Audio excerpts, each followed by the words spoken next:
And we are live for another episode of the Brownwater Banter podcast. My name is Jared Seymour. My name is Joey Gates. And we have Kyle in the studio today. Captain Kyle Johnson, actually, from Coastal Water Outfitters. He's going to be chatting with us about his business, how he got started, and some cool stuff with conservation, man. It's going to be a fun-filled episode, I guarantee.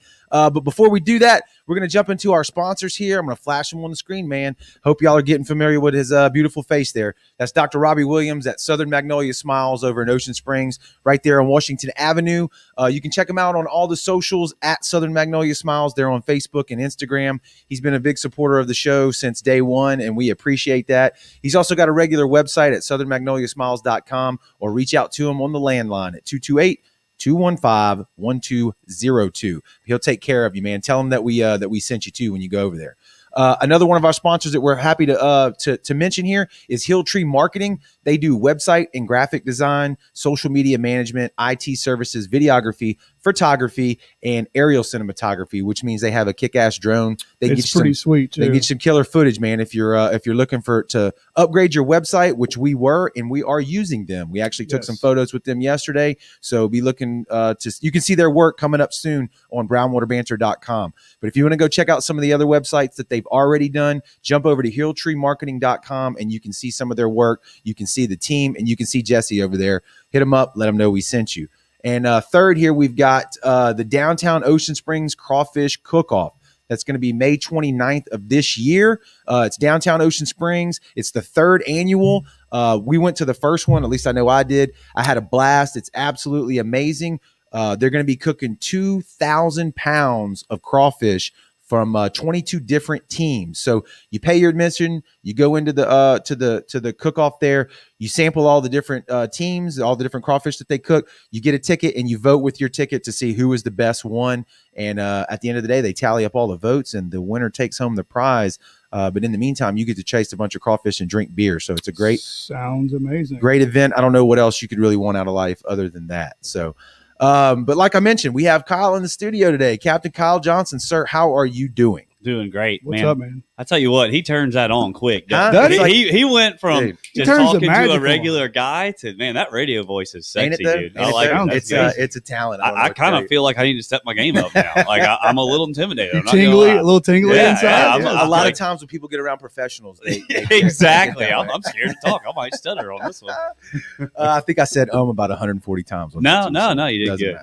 Matter. No, man. Tell us what's up, dude. Tell us about the business. Tell us about the charter boat game. I know you got a cool backstory, right? I mean, you haven't done this full time your whole entire life. I know, right? Yeah, so, tell me how you got into it. So, first and foremost, I'm a family man. Family comes first, always has. I got a wife, Courtney Johnson. Love her to death. She holds a lot of this together. I got two kids, Karen Fisher, 4 and 5. They're a handful, dude. I was a bad kid. Anybody that knows me knows that I was a really, really bad kid. And it's kind of funny because we got this core group of friends. We've been friends since kindergarten. And when we get together and I wouldn't say outsider, but a new person comes in, we're always telling stories about each other. I got all these great stories about them. And it's always like, they say, well, one time Kyle did. I was like, oh, crap. It's always here we go. bad. And that new person's eyes gets about that. Yeah, they're like, there ain't no way. Because I've calmed down a lot. But, I like to spend time with my family more than anything. But I did 11 years in Mississippi Army National Guard full time. Yeah, baby. Yeah, did that. I was in aviation. I worked on helicopters. I did avionics work, 15 Foxtrot for you military guys. And I loved it, man. I really did. I loved what I did. I loved the people I worked with.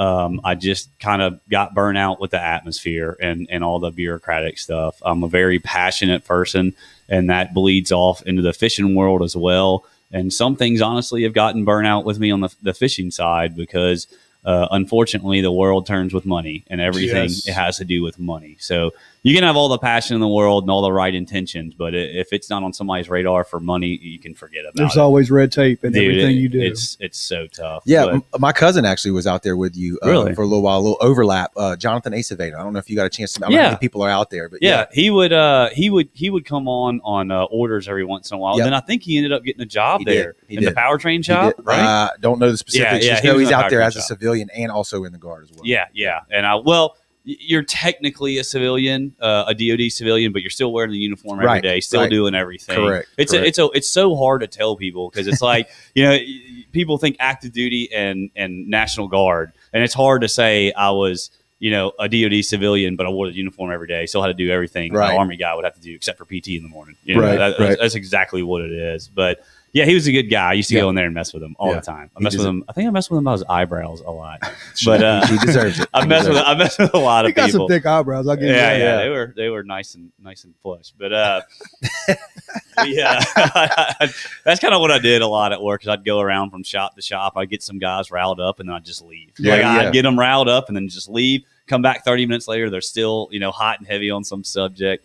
But anyways, I love that. I love serving my country. That's really the main reason I did it. I wanted to do something, and I was kind of a little bit lost to give you the honest answer here. But I joined and I did that, and I loved it. Kind of got real. I've always fished, same as everybody that's in this industry. You've always fished your whole life. It's part of you. A lot of people, growing up on the coast, you're just part of it. You're subject to it. Mm-hmm. But for me, I think it was about 2015 is when I really started getting into the fishing scene. I've always been really, really good at writing. It's just always something that's been easy for me and natural. I remember in school, teachers either loved me or hated me. Like there was no in between because I didn't give 110% in school. I was so bored. Yep. I couldn't stand it. So I just did bare minimums to get by. But then when it get degrees, that's what my kids say.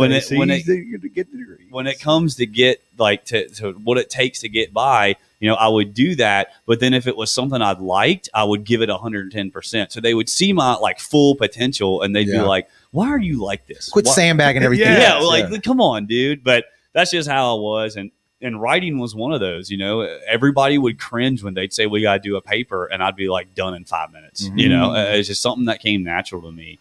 And that's kind of one of the reasons Chris and I kind of meshed a little bit. Chris Bush with The Speckled Truth.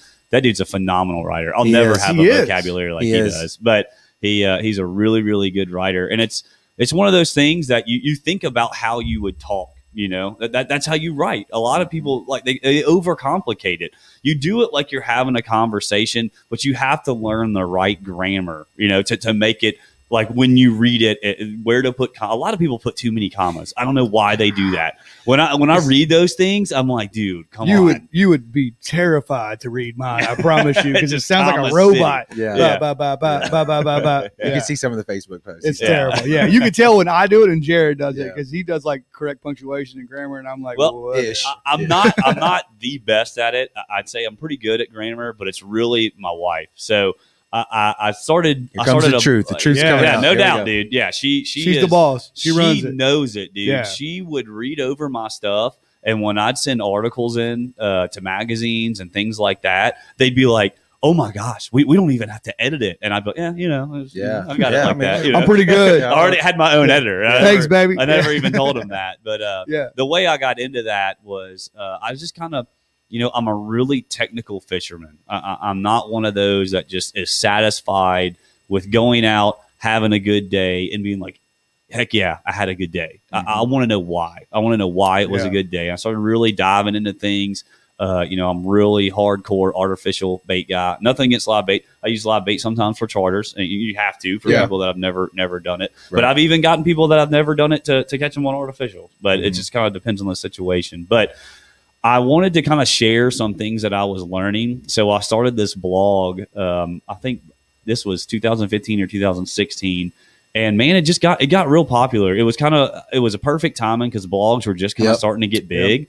And I was just talking about sharing things that I learned and that I knew and just kind of helping beginners because there's this little cycle that happens in the fishing world, industry, whatever you want to call it. But you start fishing, you get pretty good, you get pretty consistent. And number one, you and this is going to bleed into our conversation later, but you become a meat hauler because you want to show to people that you can catch fish, right? It's all an ego thing. It really is. I'll admit it. Right. I was part of it. Everybody, Chris Bush was. Everybody was a part of it. Was. And so your only way to know to show that is to show coolers full of fish or dock shots, whatever.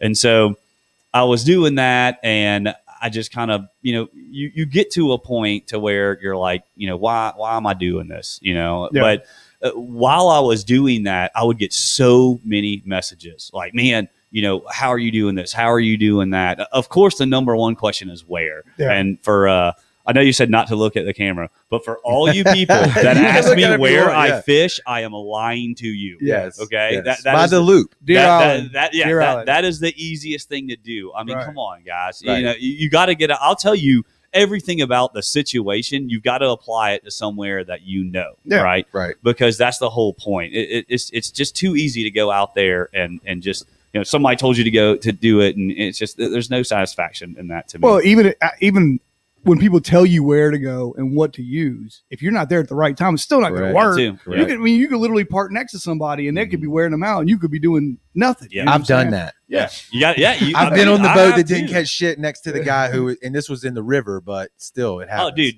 Don't think I hadn't been sitting in a spot and another charter captain pulls up next to me and wears them out. That is the worst thing. Absolutely. When your clients are like, well, they got another one. I'm like, and I'm over there looking at him like, dude, come on. You're like, I know, I can see just like you can. I'm like, let's get out of here. That was probably a catfish. Yeah. Well, let's get out of here. But anyways, honestly, I got tired of saying the same stuff over and over, right? So I'm all about like streamlining things. I'm big into technology when it comes to making your life easier. Mm-hmm. Like, my website, you can book a trip online, all that stuff. I'm all about streamlining stuff. And so I was like, man, I'm just going to do a blog and I'm going to talk about some things and just answer all these questions at once. That way, when somebody asks me something, I can just be like, boom, here's a link to this. There you go. Check it out. And so I started doing that. And, there was no financial gain. There was no real motive. And I don't know, man. It kind of grew from there. And when I get something in my head, I'm like, I want to see how far something will go, right? So I started doing it more and more, and I kept getting requests for certain things, and I would do that. And then I kind of wish I still had all this material. I was asking my web guy that did it years ago where all that stuff was, and he was like, man, I can't find it. But I wish I could kind of bring it. I'm trying to bring it back because it's still stuff that I do. Because it wasn't a lie. It was all like stuff that I do.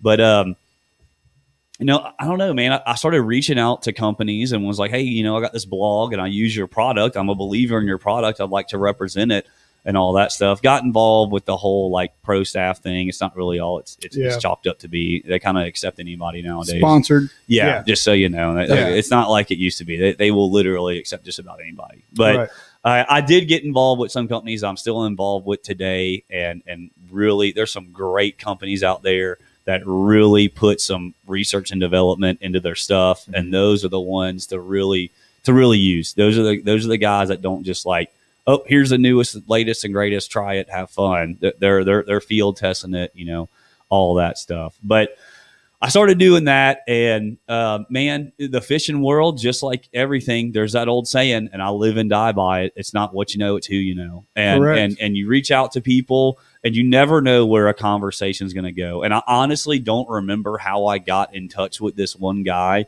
but it was this guy, and I don't even remember his name to tell you the truth, but it was a guy that had helped another like pretty famous guy, Jimmy Nelson. I don't know if y'all seen him with his wife Louisa, really hot chick in the bikini. That's the chick that I show you all the time. That dives. She goes down to lobster. She does spearfish. She does everything, and she is. Yeah, she's not just a pretty face. But she actually fishes. Like, she's legit. Yeah, and he's on TV and all, but he kind of helped that guy progress. And I really don't remember how I got his contact information. I just call him one day and I'm telling him, I'm like, man, I'm kind of pushing this thing, seeing how far it'll go. He's like, well, what's your end game? What do you want out of it? Right. And I was like, I don't know. And that was kind of a flaw, is that I didn't know what I wanted. Right. I was just kind of doing this stuff just to do it. And then, next thing you know, he's getting me in with Coastal Angler magazine, like the national chain. Mm-hmm. And so they put me on the cover of Coastal Angler. There was a picture of me holding a trout at Cat Island. It wasn't even that big of a trout. It was like a 4.5 pound trout. But I caught it in a pretty technical way, using big swim baits in shallow water, which a lot of people on here don't do that. When I say swim bait, I mean Egret Bait's Voodoo Mullet, which is like a realistic looking big swim bait, not just like a soft plastic like a Matrix or something like that, H&H or something. It was a really big 4.5 inch bait. And so they really liked the picture and everything. And one of the editors was like, man, can you write a story? Do you know how to write? And I was like, yeah. He's like, can you write a story to go along with this? And I was like, yeah. And so I wrote the story, and then it was like, we need you to write an article every month for like the national chain, you know? And so I did that. Honestly, it didn't last that long, probably about like 6 months. I kind of got tired of it because like I said, now, dude, God, I wish I could get back to that, because if I would have been a charter captain then, if I would have started then, I would like be booked out a year in advance. I would get so many emails about potential clients, like, you know, do you guide? And it was always the funniest responses. It was all like, I'd really like to go on a trip with you, this and that. And I'd be like, I'm sorry, I don't guide. And they're like, then why are you doing this? What is the point? Yeah, why are you? And I was like, I don't know. I don't know. But, I like writing. Yeah, I just like to write. I like to share information because, and another reason I really got involved with it, just kind of going back a little bit, is, man, you know, I got really aggravated with some of the pro staff stuff, kind of going back to me saying that they kind of accept anybody. Yeah. And some of these companies really need to do like some background checks, because there is nothing more frustrating than to I'm a research type guy, and I know y'all are too. Yep. Like y'all don't have all this equipment just buying it randomly. Right. Y'all. Have you ever stood at a store? My wife gets so pissed off. I'll be trying to buy just the simplest shit, and I'm looking at the two products, and then I got to get on my phone, and it's 40 minutes later, and I still haven't purchased the $20 item. Yeah, that's me. I read 4 reviews from 2 other websites. I cannot buy something, even if it's exactly what I want in the right time. Yes. I'm like, I got to know something. I'll watch a YouTube video. Because I'll be damned if you get one over on me, company. You know what I mean? Like, I paid more for this one. I could have got that one, and it has all these features. Yeah. Yes, I'm that guy. So y'all will respect this then, because there's nothing more that drives you crazy than you're like, you know, learning how to fish is hard. Let's just be real. Yeah. It's hard. These fish, like you think they're dumb, but they're very smart. All fish are pretty dang smart. Right. I'm not going to lie. And there's a lot to it, you know, the moon, the tide, the conditions, everything. There's so many factors to it. And so when people start fishing, it can be very frustrating. And then you got somebody that's putting out information, and it's crap. It's bull crap. And I would get aggravated with that. And that's really why I got into the whole thing. You know, I was just like, man, there's guys out there just putting out this crap. It was a big ego trip. And I swear to God, go on record right now, that's not what it was for me. It was just me. Honestly, it was me being lazy. If you really look at it, I was tired of retyping the same stuff to people. And that's why I started the blog, and everything trickled down from the blog. And then I was like, well, let's just kind of see how far this can go type thing. And so I got real sick and tired of seeing these guys, you know, post stuff, and you read the articles. And Mike McBride down in Port Mansfield, Texas, God, man, that guy is hilarious. Phenomenal trout fisherman. He's a legend in the game.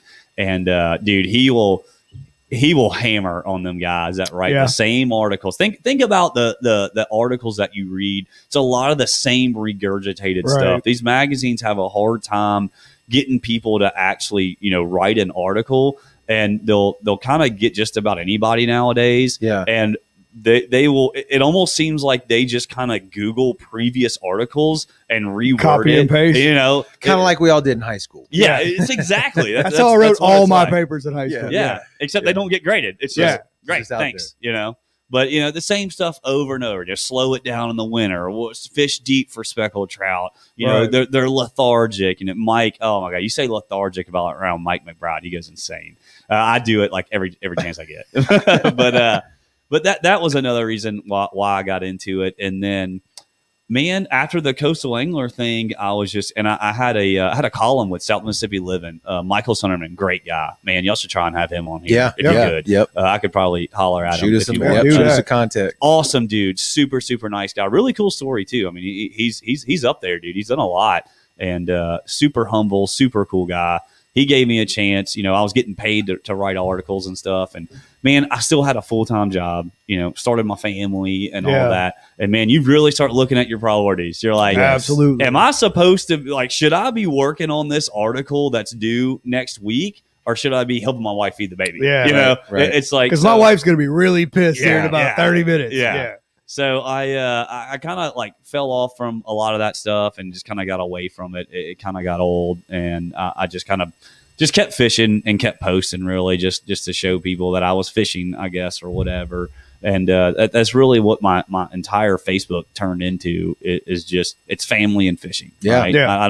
I don't really talk about anything political or anything like that. It's just family and fishing. And man, like I said, I loved what I did. Really awesome group of guys that I work with. I mean, we're talking lifelong friends. You know, we got to do and see a lot of really cool stuff, but we all kind of got sick of it. And just to kind of give you an example is, while we were there, I think our first 4 years in, 10 of the best mechanics all quit at once. 10. So imagine working somewhere. You've only been there for a year or two. You're still in the learning stage, and all the OGs just walk out at the same time. So there was a lot of pressure put on us, and it was like, y'all got to step up and figure this stuff out. And we did, dude. We rose to the occasion, and we stepped up, and we figured it out, and we made Next it man work. up. And dude, we literally got nothing. We got more pain than anything from that. And that didn't sit well with a lot of us. And just to kind of reiterate the bad management there is that when I left, 10 of the best guys left. Same thing. We called it the mass exodus 2.0. It was like, they didn't learn. You got to take care of your people, you know? That's not unique to just your I field know. of work. Turnover, that happens a lot. will get you. of stuff. Well, Turnover will dude, get you.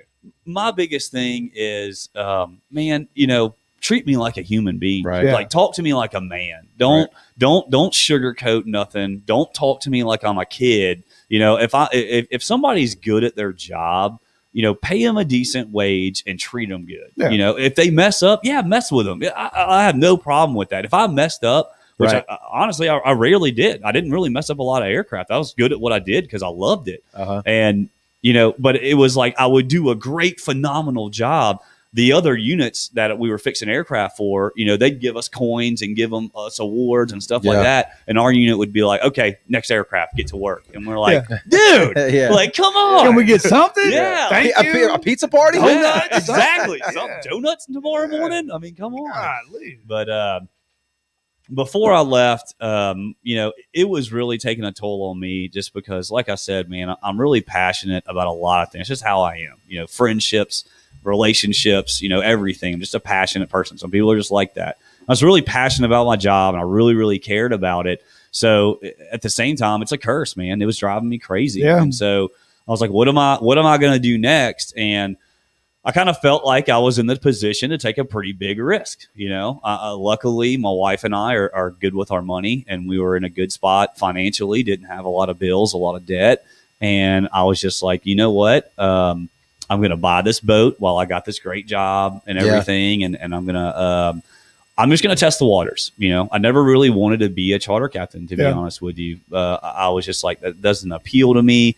I didn't really want to do it, but I wanted to get out of there. And I kind of wanted to stay in aviation because I loved it. And I had 11 years of aviation experience, which is like hard to come by. Right. So I still get emails to this day. I mean, about job offers. Come work. Yeah. But it's always something to do with like a crazy schedule, like work for 3 weeks, you know, be home for one. A lot of my buddies went to Blue Origin. Y'all familiar with Blue Origin? Nope. Jeff Bezos owns it, and it's a space company. That Competing with SpaceX. Correct. Right. Yes. And so that's where a lot of them work. Well, they're in Van Horn, Texas for like 2 or 3 weeks, and they're home for a week.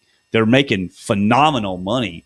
But, you know, they're kind of like, man, you know, this sucks being away from the family. Yeah. Oh, yeah. So I was just, if I was going to stay with aviation, I was going to have to deal with that. And I really didn't want to. I wanted to be close to my family. And so I was like, you know, what can I do? And I kind of put some feelers out there and talked to some buddies. And then I was like, you know what, screw it. My dad, like my biggest supporter, you know, I was like, man, I'm really thinking about doing this. And he was like, do it. Like, you're at a point in your life, if you mess up, oh well, start over. You can always go back. Yeah. Have a great backup plan. You know, if something crazy happens here, then, you know, and I have no choice, I'm going to go work on aircraft again. Yeah, you got to trade. Yeah, I'm still going to make great money. I'm just going to be away from my family. It's going to suck, but I'm not going to be poor. Right. You know? Right. So I just, you know, I say, screw it. I'm going to try it. And I start doing it part time. And dude, I loved it. I really did. You know, like a lot of my really hardcore fishing buddies, they're trout fanatics. We're all speckled trout fanatics, right? So when I was telling them I was taking people, to catch black drum and sheephead and stuff like that, they were like, dude, how are you doing Way that? to go. Yeah, like, what are you doing? But, dude, like, I really liked it because it was just sharing that experience with people, and it really is awesome. You got some people really expect, they've never been fishing before, and they're going to be happy if they just catch one fish, right? So if you catch 5 or 10 or 15 or 20, they're like mind blown, right? And all this kind of added up to it. It just kind of seemed to make sense. So I did photography for a little while. I got to give my girl Heather Rafferty a shout. Heather Rafferty Phillips now. Yes, she married Ian. Yeah, you got to put that in there. She is, in my opinion, the best photographer on the coast. Y'all look her up. EGR Photography, dude, phenomenal, right? And we were friends. A stage in my life where I was kind of a partier, and she was on that scene, and we became friends. And I've always kept in touch with her. And I got interested in photography, and it's kind of like if somebody was bugging you every day about podcasts, you're going to kind of try to help them, but you're like, all right, dude, you got to do your own research. Give it up. Figure it out on your own. She was super patient with me and was just like, this is what you need to start doing. And you go from there. And I would ask her questions. And I think one of the main reasons she helped me so much because I already have the eye, is what they call it, right? So I don't know hardly anything about photography. Like, I really don't. I just know that if I do this camera this way, right, and then I tilt it just a little bit, it looks good, 1,000 times better. Yes. And people will be like, "Oh, the composition, the lighting, and this." I'm just like, I think it looks good. Yeah, like, I don't know what the hell you're talking about. I just think it looks good. Right. But I think that's why she kind of helped me and pushed me to stick with it, and that's how I got my start with that. So I got the writing. Now I got this photography skill, and I invested a lot of money in cameras and equipment and things like that. And then, I started taking people fishing, and I already knew how to fish. That was easy. I like to think I'm pretty personable, easy to talk to. And so it just kind of seemed like a good fit. And I started doing it part-time, and I fell in love with it, man. And on my Facebook, Coastal Waters Outfitters on my Facebook page. It's an awesome website, by the way. Yeah, I appreciate it. I did that all myself. That's amazing. I was waiting on a buddy of mine that does a lot of my web work to do it. And he was just so busy. He was like, dude, I'm just going to be honest with you. I don't have time. He was like, if you're going to do something, use like Squarespace or something and do it yourself. And I did. And now I showed him, and he was like, dude, you don't even need me. Like, that's legit, Yeah.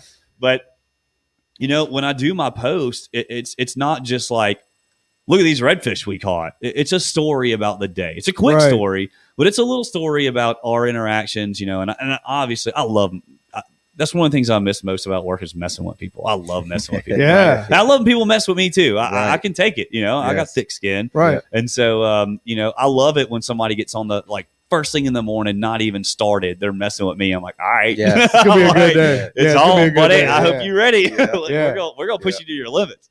But so I like messing with people, and there's always something to remember about each trip. There's always something somebody does, and dude, one of my absolute favorite things is learning those new one-liners, man. Learning those. Everybody's got these little one-liners from all over the place. And this one guy not too long ago, he told me a pretty funny one. He was like, it's like, when you meet somebody, they're either a lesson or a blessing. Oh, and I was like, that's pretty deep, bro. Yeah. But that's legit. Yeah. Like, think about it. That person's either going to help you or they're going to be a pain in your butt. Yeah. So I was like, that's pretty good. But I hear all kinds of crazy one-liners and throw them into my vocabulary. I usually use it on the next trip and act like I came up with it. They learn that. They don't know. How the hell they know? Well, we asked this from everybody. Where do you see most of your trips from? Are they local, out of town, or where are they from? So to be honest, a lot of it is from, man, I'm a numbers guy and I'm a research guy. So I look into this stuff. Right. Hard. I figured you would. And it's kind of hard. I don't want to say too much because give a vague. You can give people vague. Are competition. Don't tell us exactly where you got it. But it's mainly people a couple hours northeast or west. Okay. Honestly, I mean, obviously, it can't so they're around the coast. But it's one thing I have seen here lately is a lot of people from Texas, but this is all like kind of hard to judge because of the times, because of COVID. Right. So I'll touch on this and then I'll get back on the timeline here because this kind of goes in with the timeline of chartering. So I started noticing a lot of people coming from Texas and Louisiana because, but it was because of COVID, because they were shut down. Those big cities are still shut down. Okay. Yeah. So they can't do anything. So they don't want to just go fishing. They want to go out to a nightclub. Yeah. They want to go to a casino. Come to Mississippi, baby. Yeah, exactly, dude. Yes. But the awesome thing about it, which I've talked to some people, within the tourism industry here, is like, man, that's been awesome for the coast because they came here like because of COVID. And now, like, they're going to, everybody that came, they're coming back. Yes. They were like, dude, we had no idea it was like this. Secret. And I was like, it's pretty ballin'. I'm not going to lie. It's a pretty cool place. What is it? Kind Secret of a big Coast, deal. right? Yeah. Secret Dude, Coast. Coastal Mississippi is doing a phenomenal job Yes. of rebranding the coast. I mean, that's what they're doing. And I got on with them. That was just kind of a networking thing. I reached out to them. It was kind of funny, the reason I reached out to them, because I saw a picture of a guy holding a fish that was netted. And dude, it was like so like staged and it wasn't even in Mississippi. And I was like, look, I was like, if y'all are going to be, rebranding the coast, right. Don't be lying. I will just send y'all. Let me send y'all. So I sent them this like massive file of like 300 pictures of people holding, catching, doing fish. And they were like, in Mississippi. Oh yeah. They were so appreciative of that. And, that opened up a bunch of doors for me, and it's all the networking stuff. Rubbing because elbows. that stuff, they were paying people for those stock photos that's fine. And some people like it, but why, if you have the ability to share what's actually going on where you're promoting, in your backyard, use those guys, and it'd be good quality. Don't buy imported shrimp. They live here on the Gulf Dude, Coast, the real right? stuff. I've asked before, and they say, and I'm like, I'll put it back down. I don't even want to get into that. You. That's a bad story. But anyway, so going back on the timeline here, so this is so great. So in the military, it's called ETS, and when you get out, you just don't re-enlist, right? And so once you do that, there is no going back. Like, you have to re-enlist after, it's really hard to get back in. You can, but it's not going to happen overnight, right? And so I do it part-time for a year, and dude, it was, and that was 2 years ago or whatever. And that was one of the hardest years of my life because of the family, work stress, and dude, if I wasn't working, I was running a trip. I was so busy, and that's when I knew. I was like, okay, I can make it doing this. If I'm this busy part time, then I'm gonna all be year okay. long for sure. And so I kind of slowed down around the winter. I didn't really push it during the winter because I needed a break. I was like worn out, and so slowed it down during the winter and kind of started, posting about it and talking about trips during the spring and summer and all that. So my ETS date was March 20th, 2020, right? The governor shut down the state on March 22nd. So great timing. There was no going back, no givesies, backsies, nothing. It was like, this is it. So I'm sitting here. I have an entire, it's crazy because I don't even get booked out like a month in advance now, but I hit it so hard that I was booked out for like a month and a half advance, all this stuff. And then all this COVID stuff hits. So I'm sitting there like, well, this is great. I'm screwed. Right. And so that happens. But man, there's a lot of crappy people in the world, but there's still a lot of really, really good people because I called, obviously my phone starts ringing off the hooks when all this stuff goes. No, dude. It was, they would call and they would say, hey man, we had this trip booked with you. We're going to have to reschedule because we don't know how things are going to be. We don't want to risk it. We don't want to travel, all of this stuff. But they were like, I require $100 deposit to hold a slot, just $100. And they were like, look, just keep the $100. And we know it's about to be tough for you. Oh, wow. If we come fishing with you at all, we'll even pay another deposit. Just keep it. Yeah. Dude, I even had 2 or 3 guys that were like, man, I'm going to go ahead and Venmo or PayPal you the amount for the trip because I know this is about to suck. And I was like, man, like I didn't know what to say. I was like, I don't like taking handouts. I've always been like that. Yep. And I was like, man, I really don't want to. And it got to a point they were like, shut up and take the money. Take this and I was money. like, all right, eventually I get it through my thick head. But that was really, really nerve wracking. And, Courtney and I bought this house in a nice neighborhood a long time ago, I think 2014. And there's always been this like a bunch of yard work that I just so lazy. I don't even want to touch it. Right.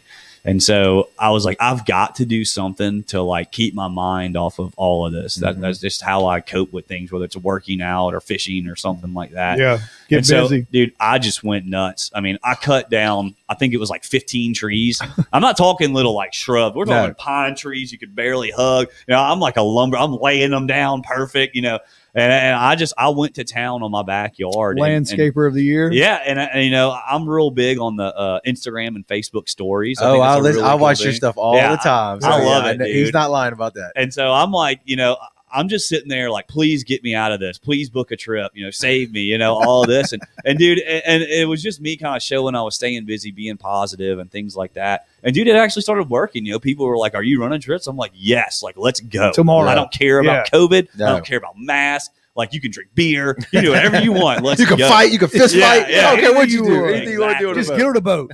And so, as I'm doing that, the trips just kind of started trickling in. But I mean, it was a good, from April till about May, April, I think I ran like 2 or 3 trips or something like that. But, I've always been told by pretty smart business people that if you're going to start a business, you better have enough money set aside to pay your bills for at least a year. Yeah. Right. And so I did. And so I knew my bills were covered, but I was still stressed. I didn't know how long this was going to last. Nobody knew nothing. Mm-hmm. I was talking with Furlan's Marine about ordering the boat that I have now. And I was originally supposed to order it in March, but I was like, there is no way I'm ordering a boat this expensive, not knowing what's going to happen. If I would have known what was about to happen, I would have ordered that dang boat and I would have been in it a lot sooner. Right. Because the boat you had was nice though. Yeah. What was your first boat? It was a Sea Hunt Triton 232. Okay. And that's actually about to be for sale. Like I said, I did avionics work and I completely rewired it. Right. And so it has, I think, a better wiring than most boats nowadays because I'm so anal about it. It even looks good, So once I rewired it, I haven't had any problems with it. The motor, I was making a living off of this. So, obviously I kept up with everything. Yeah. And I love the boat, dude. It was a great boat. But, I had bigger plans. I don't just do something and not have a plan or a goal or something. That's kind of how I keep moving forward. You have to have a goal. Yeah. And I tell everybody that, whether it's a daily goal, weekly goal, yearly, whatever, that's how you move up, man. You got to have something to strive for. Yeah. Or you stay stagnant. You got to keep going. And dude, honestly, I got in touch with Joey Furlan through Ed Crum, good friend of mine, great fisherman. Yeah. I got to say something about Ed. So if you're ever going to invite Ed fishing, Ed's cool. He's good. You better invite him. Like if you're leaving at 6:00 in the morning, you better tell him you're leaving at 4:30 because that dude's going to be late. He's been better about it lately because he knows how tight I am on time, but that dude, he's going to be late. But I love Ed to death. Yeah. And Ed's dad is a insurance adjuster, mainly for boats and things like that.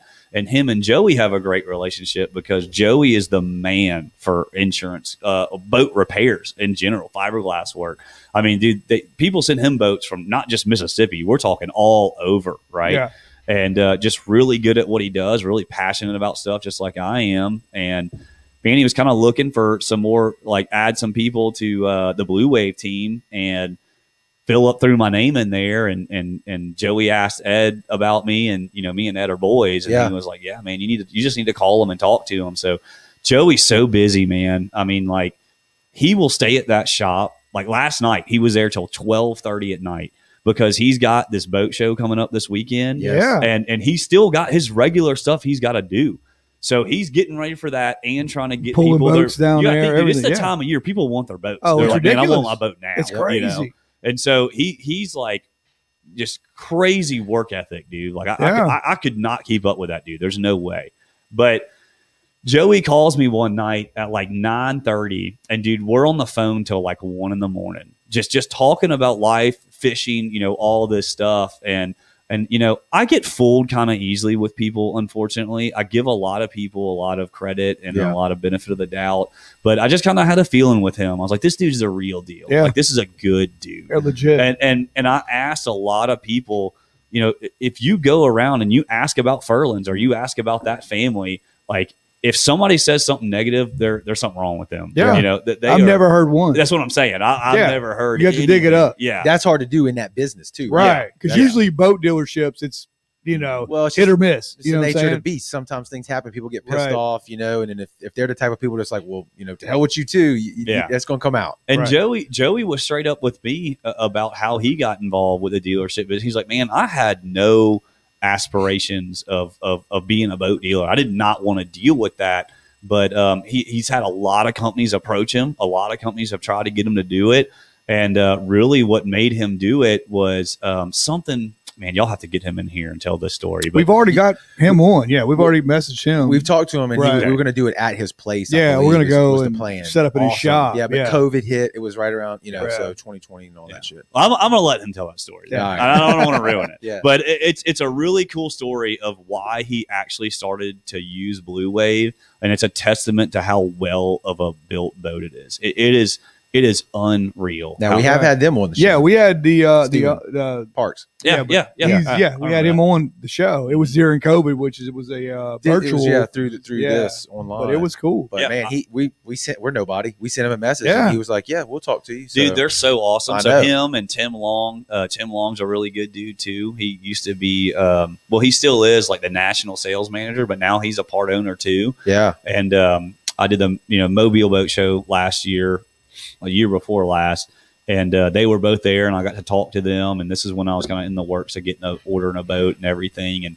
And that was one cool thing that Joey said about Blue Wave is they listen to their customers. Like a boat, like the 2020 boat to the 2021, there's like 10 new things, because if people complain about it and they look at it and it's like not just a bitch, it's a legit problem. Right. The engineers, I didn't mean to say that word, but I couldn't think of we'll edit it out. I couldn't think of a better. It's totally live. Don't worry about it. I couldn't think of I couldn't think of a complaint. I'm sorry. It's a complaint. Anyway. But if it's a legit problem, they fix it like that.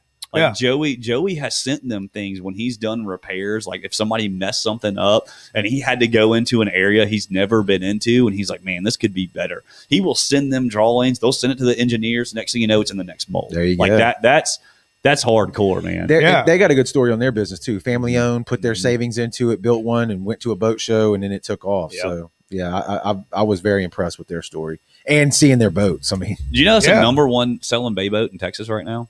The Blue Wave. I'm not surprised. I didn't know that. I believe it, because we don't live in Texas, so we don't see that.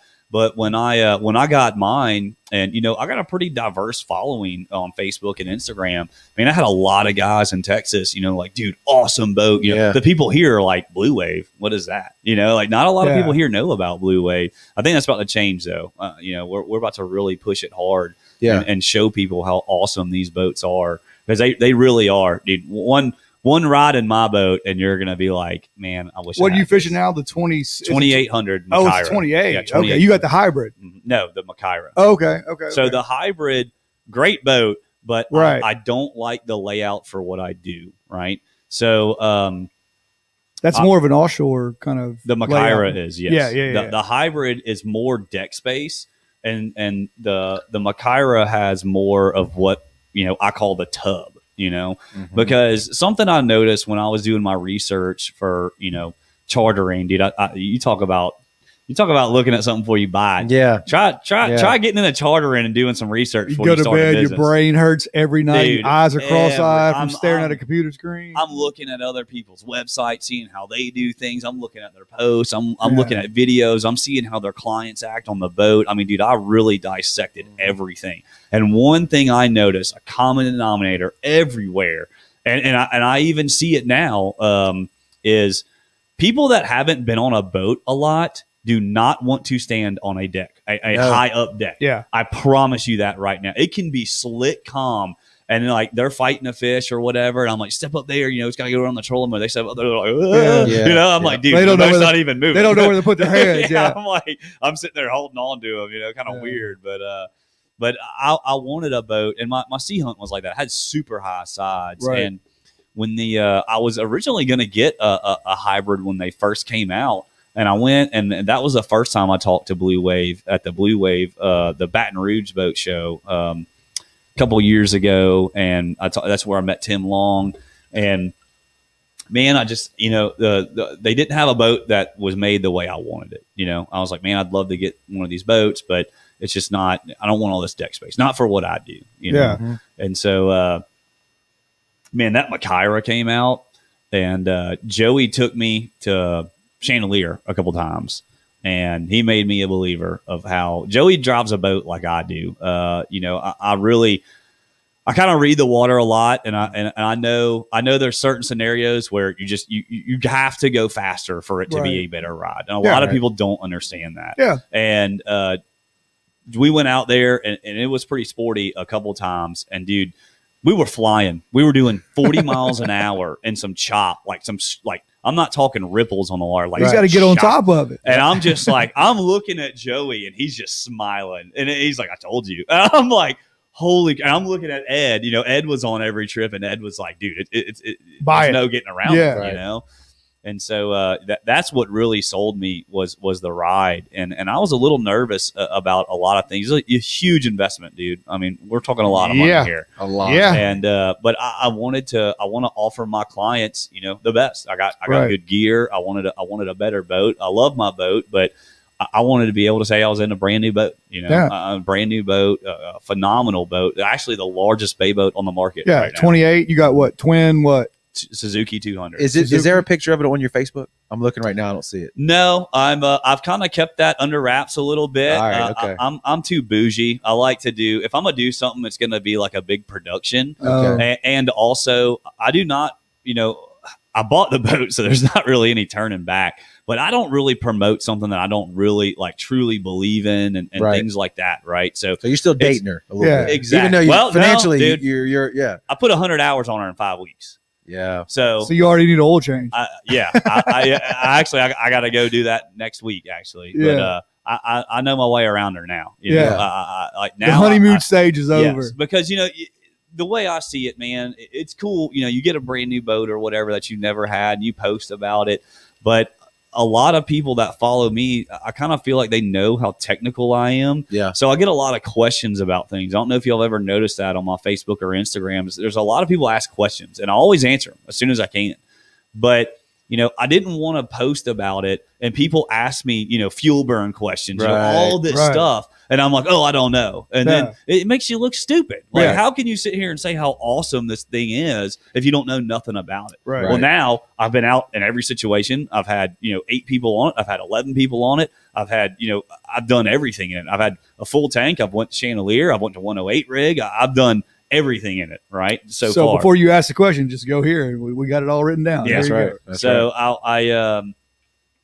I got a buddy of mine that does really good photography, and he likes to fish too. I took him fishing last year, and we had a good time, and we vibed, and we're just waiting on a day off for me, but 2, the weather has to line up too, and we're gonna go get some really awesome pictures of the boat, and some video, some drone footage, and all that. I'm gonna kind of do like a big announcement about it, because I've had I've kind of snuck it in there here and there. Some videos you can kind of see it, but I'm gonna do a full on walkthrough, what I like about the boat, the things I like the most, and everything. It's got some really awesome features. I think I've seen it 1 or 2 times, but it wasn't on your page. It might have been on your deckhands page. Yeah, and I think maybe it's been in your story a couple times too, because I do remember double taking and going, he didn't own a Blue Wave, and I saw it again and again. I'm like, okay, well, obviously he's bought a new boat. I had a lot of people, a lot of my friends that I've just kind of known through the years, and they watch my stories and stuff. They were like, dude, stop teasing me and let me see what this thing looks like. I'm like, nah, dude, you gotta wait. But man, it is a phenomenal boat. It's crazy. I told Joey, I was like, dude, I hate you because I can't go back to something else. Right. It's just, It's everything I wanted and more. It really is, dude. Big boat, handles waves. Like, I mean, let's get down to the nitty gritty here. Size matters, right? Whoa. So yeah. That's a whole different story. But you're right. Yeah. Every inch counts. But size matters in a boat, especially here in the Mississippi Sound. Like, dude, I have been running trips, and you could ask my clients, there was days it was blowing, 20 plus out of the south. And I was like, we're going to the islands. And they're like, what? And I'm like, inside the islands, I'm not worried about nothing in that. But it's once you get past them, that's when you need a 30 plus footer. But in something like that. But, 15, 20 mile an hour winds, dude, that thing just eats them up. It really does. Like, I can still go. And you talked about on Deckhand Tommy, you can ask him. He's amazed every time because we're sitting there doing 30, 32 miles an hour through like solid 2-footers with threes mixed in. And he's like, I can't believe I'm this comfortable. Yeah. I'm like, and we're going 30 plus, you know what I mean? And he's been on a lot of big boats working too. Yeah. And he loves the boat too. And we kind of broke it in together a little bit. He's not my full-time deckhand. He's a freelance deckhand, by the way. He just, he didn't have a lot of work at the time. The chandelier boat hadn't really got going. He works on the compass rose and all that. And I was like, dude, we fished together before, and he's deckhanded for him before, and he, we're already to that point to where I look at him, he knows what I want. You know what I mean? I'm like, I look at him, he does this, he does that. He's a great deckhand, man. Really, really good at what he does. He's good at taking care of people, and like I said, he's good at knowing what the captain wants once he gets to know you. So. I got a photo here. You've mentioned, your photography work here, and I want to show it to the live. You won't see it here, but it's off of your Facebook page. It's you. Yep, that's you right there holding up a big stud. Yeah, dude, that's a stud. You can just tell the quality of the photo, like you mentioned before. It's just a step above, what you might normally see. And then I'm assuming this might be some clients of yours. Same kind of style of photo here. Looks really good. Big stud fish. Just people having a good time. Your logo watermarked up there in the corner, like just doing it right. And another thing, I'm going to show the photo here, and we haven't mentioned it yet, but you got merch, man. You're wearing it; people can see it. Yeah. Here's a picture of one of your Richardson 112 hats, man, and those things look super cool. So one of the things I wanted to talk to you about is your logo design and the merch stuff, man. We haven't even touched on that yet. Marty Wilson, dude. I knew. Yeah, I've seen it. Yeah. So I don't know. I don't know how long we are on this. I don't want to get too deep into everything. Don't worry about the time, baby. Just keep talking. Yeah. Marty, if y'all met Marty yet? Y'all know Marty? We have through Jordan. I think we've maybe said hi one time, and that's about it. But I don't really know him. Yeah, for sure. The stories that guy has. Marty contacted me a couple years ago whenever I started getting involved with CCA, Mississippi Coastal Conservation Association. Right. When I really made that mindset change from meat hauler to, I don't know, I guess you say conservationist. I guess that's the right word. A lot of people have you say conservationist, people think of somebody that's pushing it down your throat, things like that. Yeah. I kind of don't really like saying that. Just, honestly, just a smarter fisherman, honestly, because you got to protect the resource. There's no doubt about it that we are taking way more than what we're putting in. And I don't mean fish wise. I mean, we should be doing a lot more with habitat and things like that. That's the main thing that we need to be doing.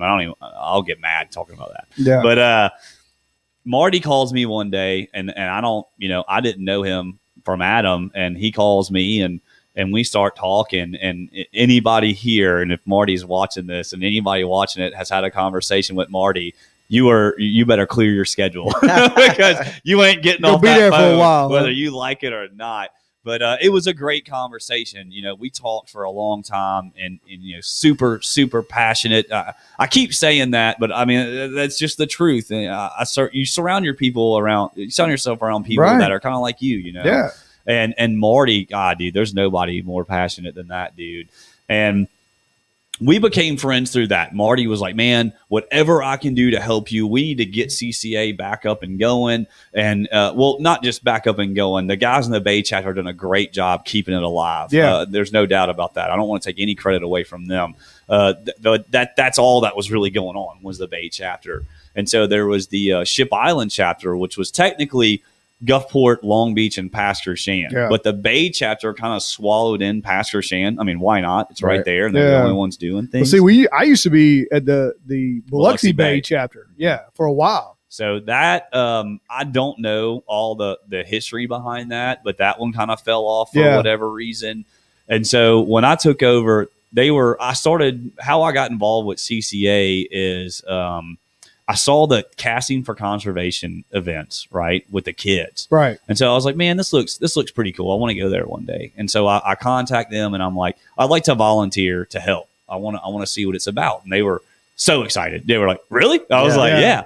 And so I go there and dude, it was so fulfilling. I can't even explain it. Kind of like when I started chartered, it was these kids, a lot of them, we're talking parents that have lived here their whole lives, the parents have never fished. Yeah, it's crazy. The kids have never fished, and they show up somewhere, and these CCA people give them a rod and reel and killer bee bait, which killer bee is awesome. You know, it's all like the headquarters is here in Biloxi. Yeah, it used to be in Ocean Springs, right there on the beach. Yeah, a lot of people don't know that. Right. Aren't they in Biloxi downtown now? Mm-hmm. Yeah, right over there by the. I heard they purposely don't put their logo on the building. I don't know if that's true or not. People would show up every day. Would be there. Let me get some squid, bro. Yeah. But dude, they are awesome sponsor. They're all about conservation, everything. Dude, they help out the community a bunch. I can't say enough good things about Killer Bee. They're an awesome company, but they donate so much shrimp. It's crazy. Like I remember, I did this first event and I'm just sitting there, hooking shrimp on, and you got people who are helping. And I'm not trying to take anything away from anybody, but they were using these hooks that were way too big. And, we're sitting there fishing for croakers. I'm like, dude, we need brim hooks, and things like that. So the next event I go and work, which they do like 4 or 5 a year. And the next event I work, I was like, all right, I'm bringing some stuff so these kids can actually catch some fish. Yeah. So I bring a bunch of small brim hooks and split shots, and they're just sitting there wearing the croakers and pinfish out. And they're loving it. It's the first time they've ever fished. Yeah. And dude, awesome event. I start bringing my camera. I start taking pictures. That's how I met Angelos with the research lab, and we will be lifelong friends. There's no doubt about that. Awesome dude.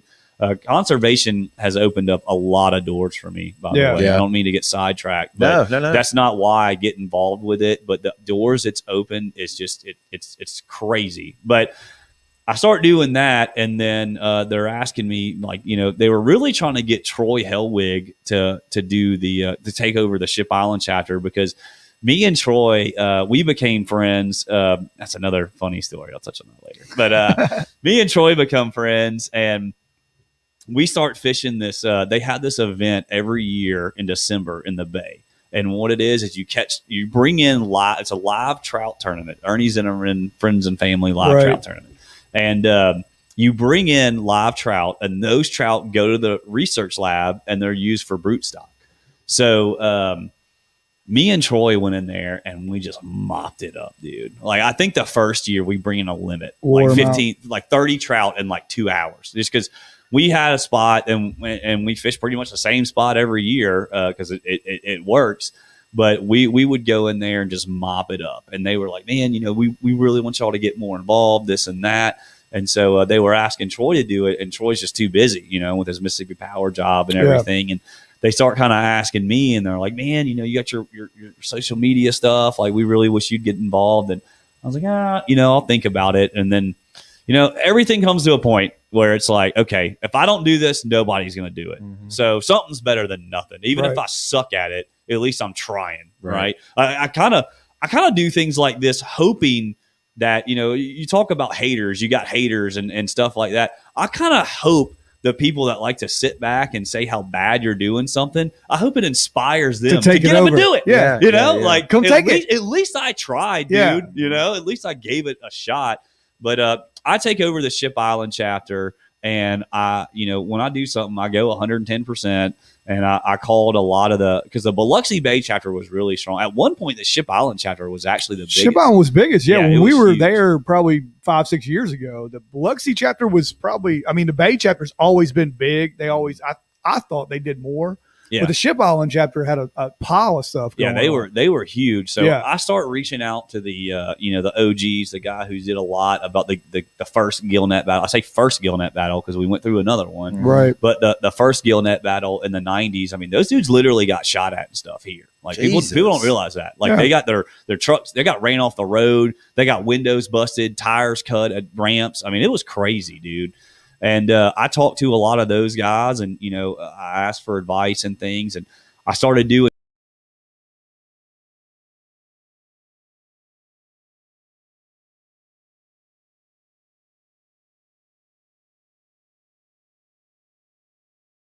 Yeah.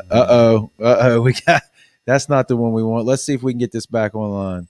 There we go. All right, just a little technical glitch. No clue what happened there, but let's go right back. I saw your face. Yeah, I was like, please don't tell me I have to start over. No. All right, everything you just said, start over. Yeah, it's one take. We're doing it again. Go ahead. No, but so I start getting involved with that, and like I said, first meeting I think it was like 10 or 11 people.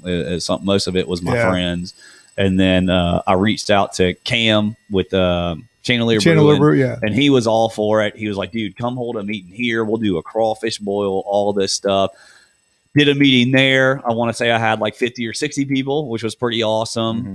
Did one with Marty Wilson's gallery. Had about 30 or 40 people there. Murky Waters, they were really supportive. I did another one at Chandelier, but they provided the food and kind of try to get that going again and getting people involved. And that was during all the Gillnet stuff. And, I did a lot behind the scenes for getting those out of the water, because that was happening in a place that I grew up fishing. I know that wasn't the only place, but Cat Island's pretty destroyed. Near and dear to my heart. Yeah. So I was really fired up about that. And, a lot of people were complaining, but a lot of people weren't doing anything. Yeah. And I was calling the DMR. I was calling the legislators. We were writing letters. We got Senator Wicker involved. Like, we were doing a lot behind the scenes. And that's kind of one of the problems with CCA right now, CCA Mississippi, is we do a lot. We're just terrible at putting it out there, because I got so much on my plate, especially now being a full-time fishing guide and, helping out with Speckled Truth. It's grown crazy. Now I'm taking over hosting podcasts. I don't have a lot of time on my hands. So we don't really have anybody with CCA that's really like saying, hey, this is what they're doing every day. The closest we got to that is an advocacy update, which FJ Ike does. And it's really good information, but it's an email and it's really long. Mm-hmm. So think about nowadays. No one else read that. Yeah. So paraphrase. It's great information for all these CCA members out there, CCA Mississippi. Make sure you check your spam folder and things like that. And you're getting some really good information. You just don't know it. We did a lot with the red snapper, trying to help keep our quota and things like that. And I'll admit it, we do a terrible job putting the information out there. We're trying to get better at it. But we're come in here and talk to us about it anytime y'all want. Anybody in this? Well, I think that's, man. I hate to say this, but CCA is either a love-hate relationship, and I hate to say that, but when I was in the Biloxi Bay chapter, we really didn't do a whole lot. You know what I'm saying? You didn't really hear what CCA was doing. You kept paying the money. What were we getting out of it? What were they doing? You know what I'm saying? So that's careful how it works. Yes. But and we've actually done the the casting conservation at the boat show with Ronnie Daniels, who was over there. We did that too, and we're not on one side of the fence. You know what I'm saying? It's just our personal experience with it. So something that people have to realize is that you're not going to get anything done without money. Correct. That's just a simple. And it was hard for me to swallow this pill. I went to a CCA national meeting in Houston. I've been to a couple of them. And, here I am, Mr. Gung-Ho, ready to take on the world for trout or whatever. And they're just beating in your head fundraising. We got to do fundraising. Yes. We got to raise money. And I was pissed. I'm not going to lie. I was like, I came all the way over here to hear some people tell me I need to raise more money. I've done these meetings. I put out valuable information at my meetings, and they're just telling me you need to raise more money. You need to do a banquet. You need to do sell some more magazines. And so I was aggravated. I'm not going to lie. I was like, this is crap. I don't want to be a part of this. But I started talking to some guys, and I looked at the bigger picture, and you really think about it, dude. Like, the recreational guys are so unorganized. It's crazy. Yeah. The commercial guys, biggest, most paid lobby group in the world right now is the commercial. And guys. that goes back to money, right? Yeah. They got people backing them and they're organized and they're doing, well, I mean, they have to be bad. Just to go on record here. I'm not saying anything bad about commercial fishermen. Right. I'm just saying they are on it, dude. Yeah. Because it's their livelihood, correct? Yeah, you see what I'm saying? Versus a recreational guy who's like, I'm just kind of, this is a hobby. I'm not going to unite and go to meetings and stuff like that necessarily. Everybody wants to complain, but when it's time to step up, they don't want to do anything. And it happens every time, man. Like when we were having this, the speckled trout, and I kind of feel like sometimes certain organizations or groups or whatever, they do these things on purpose because they know public speaking is one of people's biggest fears, right? I think it really is. There's facts behind it. I don't know the numbers, but that's some of people's biggest fears. So they hold this, public forum and they say, come in and tell about how you feel about the haul. They were calling them haul scenes, but it was gill nets. Yeah. And they were, nobody shows up. a couple guys did, but not as many that were making the post and saying this. And then it's all, keyboard warriors. I couldn't go because of work, or I couldn't go because of this. And it was all these excuses. And that's always the case, man. And even like now, so we had a call to action that we sent out to all the members. And like I said, we probably should have done a better job, but we just had, the Gulf Council about red snapper. Dude, they were trying to get rid of it. There was 20,000 pounds from us, which we already only have like 1% of the overall quota, which is nothing. And we were like, hey, look, we need everybody to call. Well, Alabama did the same thing, and I was on that meeting. It was a Zoom meeting or whatever. Mm-hmm. And dude, Alabama had like 15 people call in. It was just random people. It wasn't, CCA like chapter presidents or anything. It was just fishermen, lawyers, things like that. Yeah. And there was only like, one or two guys from Mississippi. So it's kind of, at some point, everybody's really got to get together and step up. And I know a lot of people like to say that there's nothing wrong with our fishery. We have a healthy fishery, this and that. I kind of disagree. I really do, because, and I think my biggest thing is habitat. I think think about all those little reefs we used to have in between the breakers that they put limestone in and it silted over and all that. Before the Katrina Reef that they just did, the last time that we put something in the water was 2017. Think about that. 2017, since we put something in the water, right? It's like, why? Well, like we couldn't get our permits, and that became a big task for me as I was like, I want to fix this. Dude, I got caught up in all that bureaucratic crap. Yeah. Oh, it's red tape everywhere. It was like it was a stop sign at every little intersection, dude, and it got crazy. But I think we're in a pretty decent place now. We got some coast legislators that are willing to fight for some of this stuff. At least fishing is on the radar in Jackson. Yeah. You know what I mean? We got those reefs inside Deer Island. They just put the limestone in, right?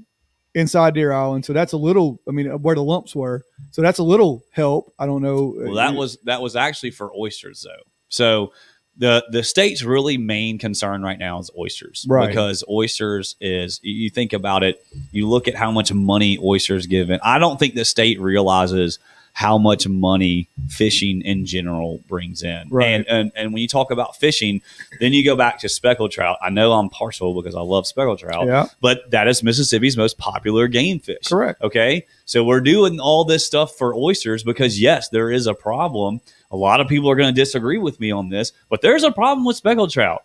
Yes, I can still go out and find plenty of trout, and I can find plenty of big trout, but it's nothing like it has been throughout the years. I feel like anybody I talk to, all I say is I'm like, do you think speckled trout fishing is better than it was 5 years ago? Do you think speckled trout fishing is better than it was? Do you think speckled trout? No. I've not ran into one person on the Mississippi coast that says, heck yeah, it's way better. Yeah. Man, I can go get a limit whenever I want, this and that. Yeah. Anybody who answers that just running to Louisiana. Yeah. Or Chandelier. Chandelier or something. But I think we could do a lot more, and there needs to be a lot more done. I don't know if I can say anything about this or not, but since we're on the subject, I'm going to go ahead and say it. Is there some things in the works right now? There's going to be a summit about speckled trout in Mississippi. And I was asked to come talk at it and talk for CCA Mississippi. And I'm just going to try and kind of make these legislators realize that this is something it needs to be on their radar. Right. We need to be doing something now, because the worst thing to do in these situations is start getting involved when it's already too late. You know what I mean? Well, Yeah. and one of the things that you touched on already that we like to reiterate so people that are listening can understand is the meat hall stuff that was the culture, a few years back.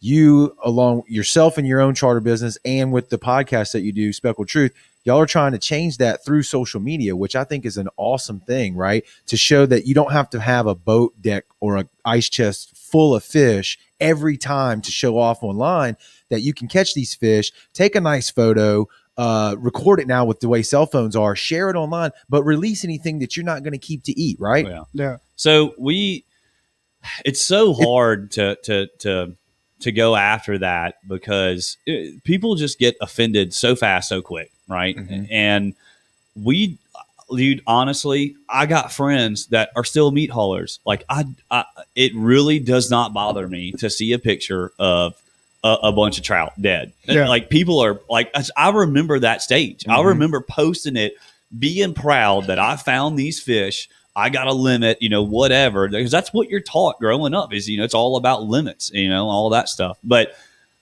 I remember people saying things to me and me getting just irate, just like, dude, screw you. I did this by myself. I figured it out. You're just mad because you didn't do it.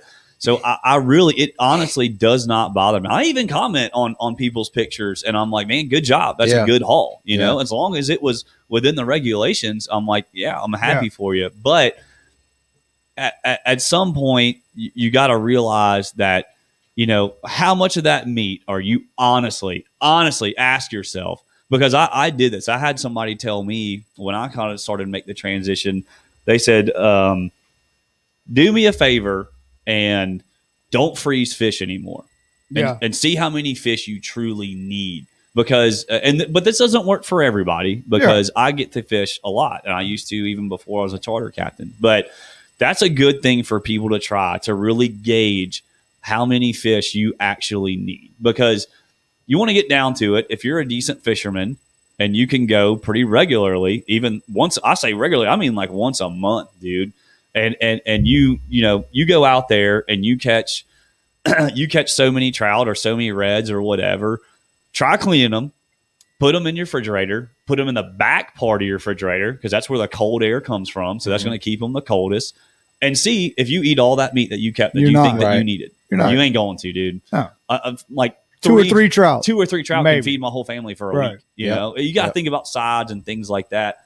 So it really, a lot of this meat, man, I hear people like when they contact me about doing a trip, and I'm not going to sit here and say I throw everything back and I only keep 5 fish. I mean, this past season, for sheephead, I was just on the sheephead like crazy, right? And nice sheephead too. And our limit's 15 per person, which is just insane to me for any fish. Honestly, that's just it's too much. But isn't that because it was labeled as like a trash fish? Yeah, it used to be long. a trash. No one really fished for them, and if they did, they threw them back. Right? Is that changing too? By the way, dude, are they bay snapper now? That's what. Dude, they are phenomenal eating. They really are. It's one of my favorite fish to eat, especially in the winter. That's what keeps a lot of charter boats captains alive in the winter. Dude, they fight hard. Yes. They're cool looking fish. Take great pictures because of the contrast. They got some crazy buck teeth. I love messing with them. Taste delicious. I always like hold it in their face. I'm like, because they got all these crazy teeth. But jailbirds. They're a really it's a fun fish to target and a fun fish to eat. But the main reason that we have regulations now is there was some commercial fishermen that were coming over here in Mississippi waters, and they were they were loading up boats like I'm talking 2,000 to 4,000 pounds a day. That's just ridiculous. And so the state, which I didn't agree with this, they combated that with starting a recreational limit.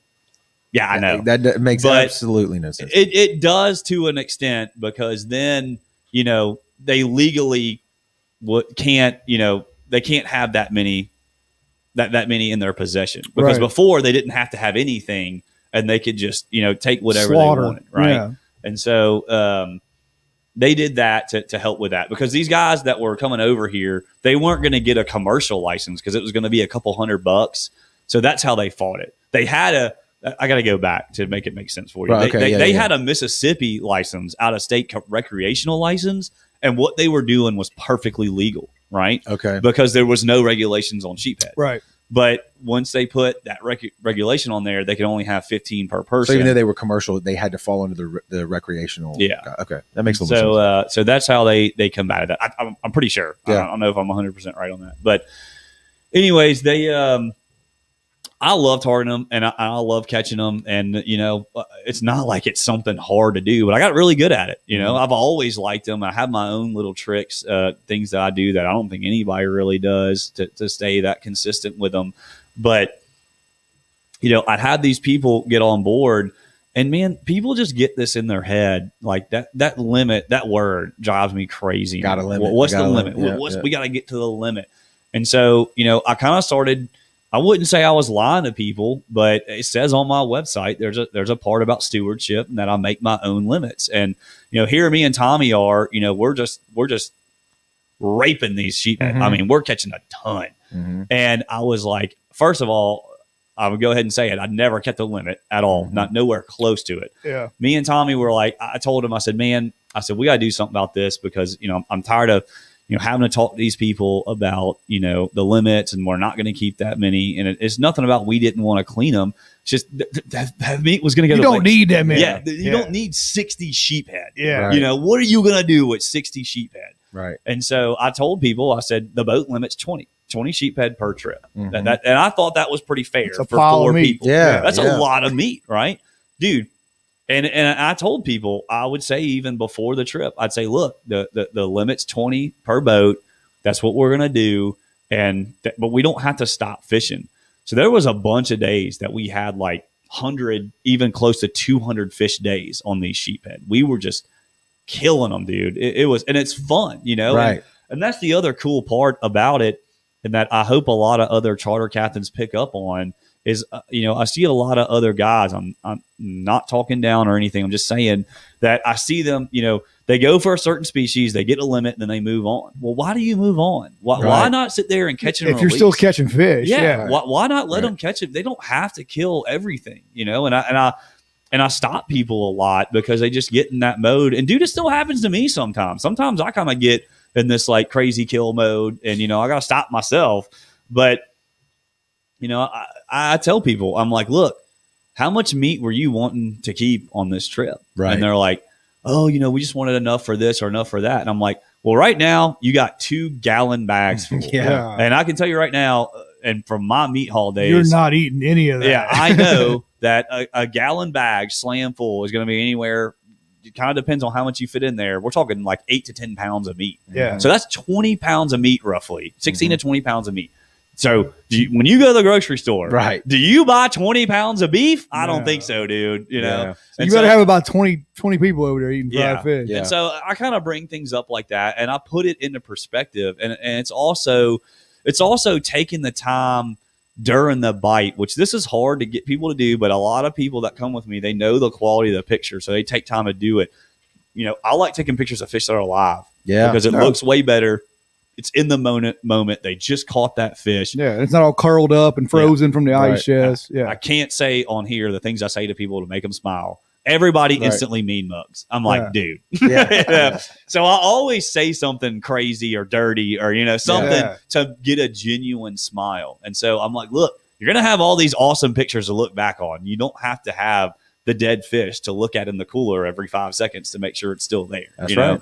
And so it's just some little things that I do with that to because we don't really need that much meat. I mean, I understand that's part of it, and I totally get it. I don't mind bringing fish home for people, and a lot too, because like I said, I feel like 20 sheep heads a ton That's of a meat. lot. That's a pile. But I could have 100% taken home a limit almost every trip. Right. But Yeah. that would have been 60 sheep head a day. Like Yeah. the spots that I was fishing, I would have wiped them out. Like, why would you do that to yourself? Yeah. Why would you?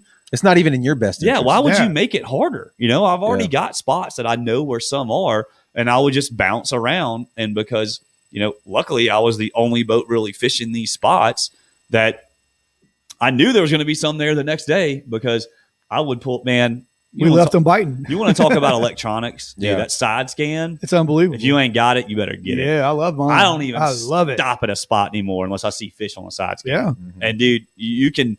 I know for a fact those spots we were fishing. I'm talking thousands of them down there. Yeah. Like, dude, you could see them down there. You could see all the Parade. little white dots everywhere. And you know, I'd pull up, see that.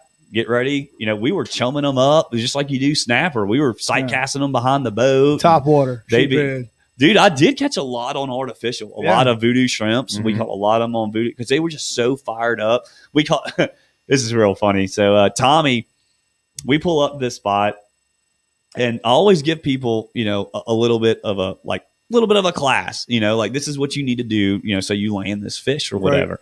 Because I do get kind of intense, especially if it's like a good fish and they don't know what they're doing. And I'm yelling, but not like in a mean way. Right. It's the, But it's like, the adrenaline. I'm like, do this. And they're not doing it. I'm like, do this, you know, but I try to tell them beforehand. So I don't really have to do that. So Tommy's sitting there and we pull up to a spot and it's just you talked about him earlier, Dave Flab with Ice Right.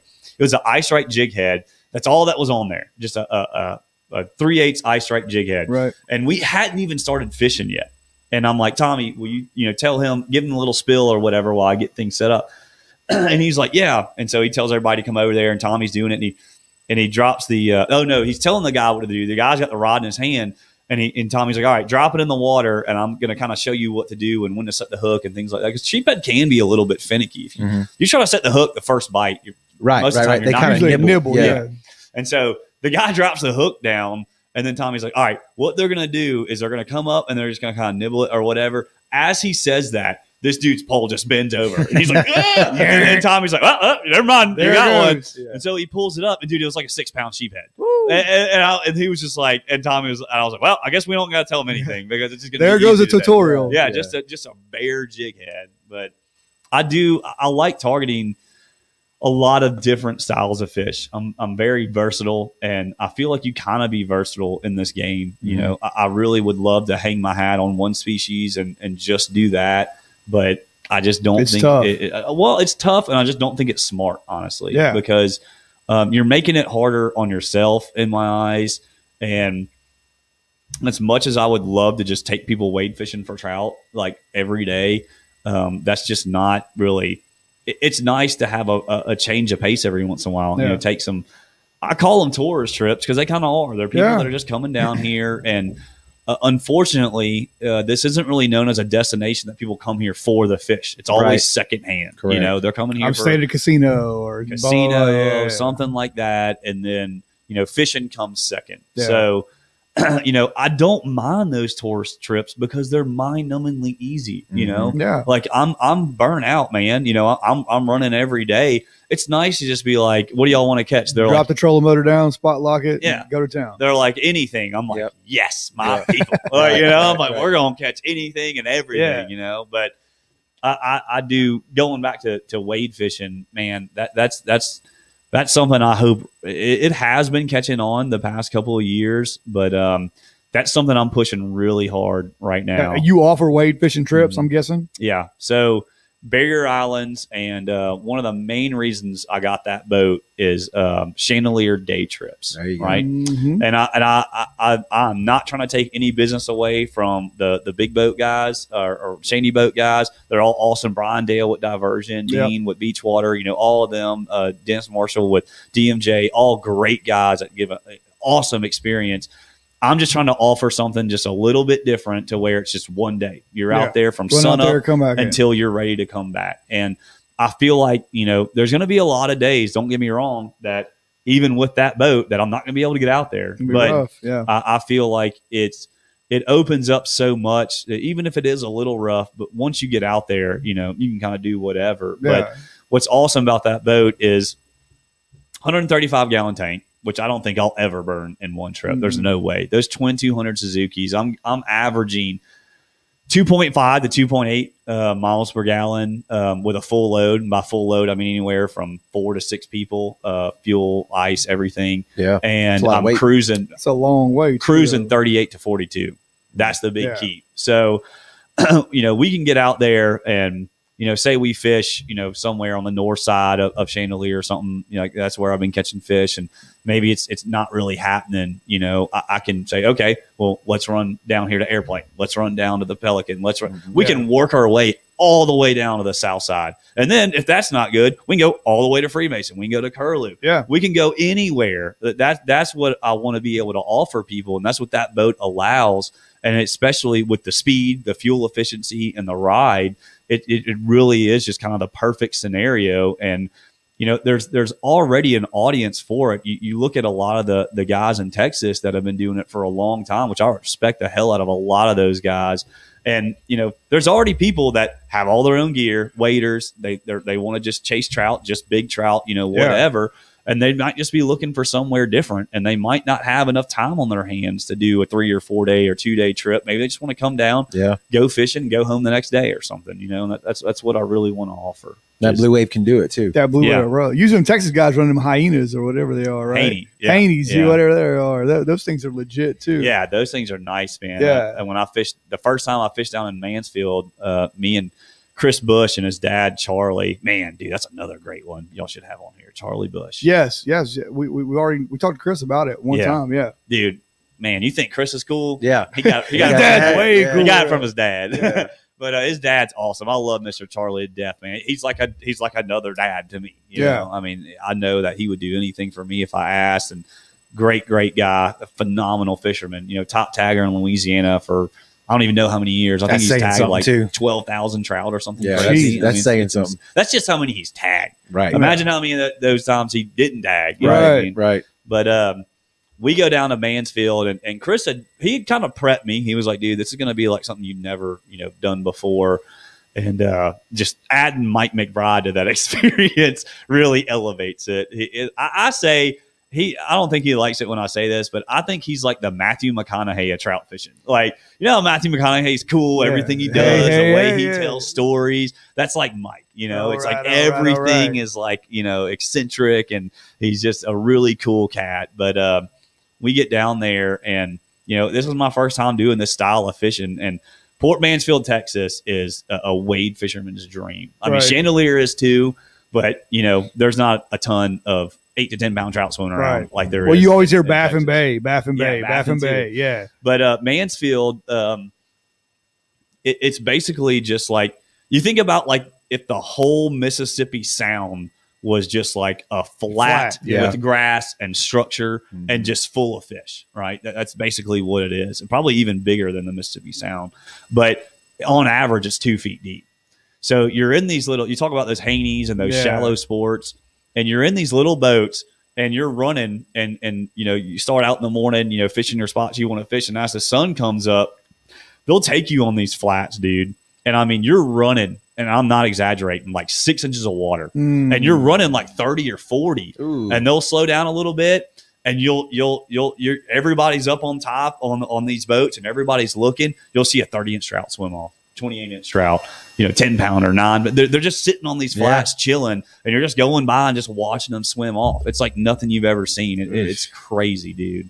That's a dream. A little different spot. than over here. Yeah, it's a little bit different, but that's on the list. That's on the bucket list. Baffin Bay is definitely on the bucket list because that's money. Dude, the comments have been blowing up. The conversation's been rolling. I didn't want to interrupt what I talk a lot. Yeah, we got Andrew Whitman's in the comments blowing it up. Guy. Yeah, he said he'll hold the camera for us. He's in. He wants to go on a trip. Your wife's been in here a few times, chiming in. The boss? Yeah, the boss was in here. I'm assuming Chris at Speckled Truth commented earlier. Splash Mats was in here saying we always have the best in our studio. We appreciate that. Dude, I'm going to touch those on that guys for a second. are That legit. dude's awesome. Yeah. Yes. So I went over there. He commented like an hour ago. But Thanks, Steve. Well, he's doing the safe floor now. That safe floor is money. I was telling him about this is that, we were just talking about Charlie Bush, and Charlie had a little YF-17 yellowfin skiff.